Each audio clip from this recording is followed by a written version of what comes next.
एक समय की बात है, एक आदमी ने ट्रेन से कहीं जा रहा था। उसके पास कीमती हीरो की पोटली थी।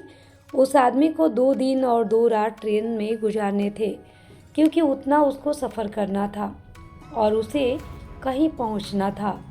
सफ़र के पहले ही दिन एक चोर की नज़र उस आदमी की हीरो की पोटली पर पड़ी।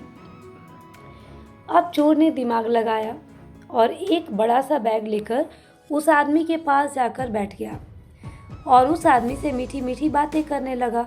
चोर ने सोचा कि रात में जब सब सो जाएंगे तो मैं चुपके से उठकर उन हीरो को चुरा लूँगा। यह सोचकर चोर बड़ा ही खुश होने लगा। जब शाम का वक्त हुआ, 7 या 8 बज रहे थे, तब चोर सो गया, क्योंकि उसे रात में जागना था और हीरे चुराने थे, इसलिए वो जल्दी से सो गया।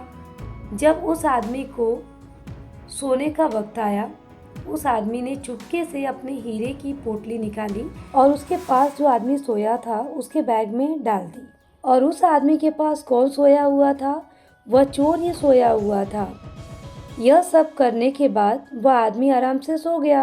रात के जब 2-3 बज रहे थे, तब वो चोर उठा और उसने देखा सब लोग सो गए हैं। फिर उसने उस आदमी के बैग को अपनी तरफ खींचा और उस बैग को पूरा चेक कर लिया। उस बैग में कुछ नहीं मिला। वह परेशान हो गया।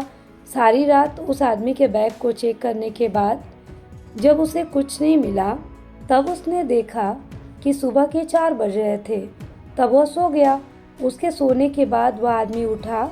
उसने अपनी हीरो की पोटली उस चोर की बैग से निकालकर अपने बैग में वापस रख ली। जब सुबह हुई और वह चोर सोकर उठा, उसने देखा कि हीरो की पोटली तो उस आदमी के पास ही है। उसे लगा कि मैंने कुछ गड़बड़ की है। शायद उस आदमी के बैग को अच्छे से चेक नहीं किया।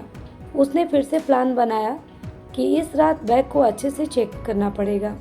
वह चोर फिर से शाम होते ही 7 बजे जल्दी से सो गया और उस आदमी ने फिर से अपने हीरो की पोटली को अपने बैग से निकालकर उस चोर के बैग में डाल दी।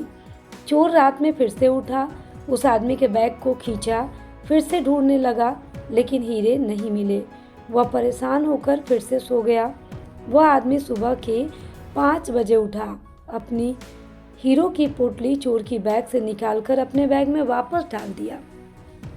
जब सुबह हुई, स्टेशन आया, वह आदमी स्टेशन पर उतरा तो चोर उसके पास आकर कहने लगा, मैं ज़िंदगी में कभी चोरी नहीं करूँगा, बस मुझे इतना बता दो कि हीरो की पोटली कहाँ रखी थी।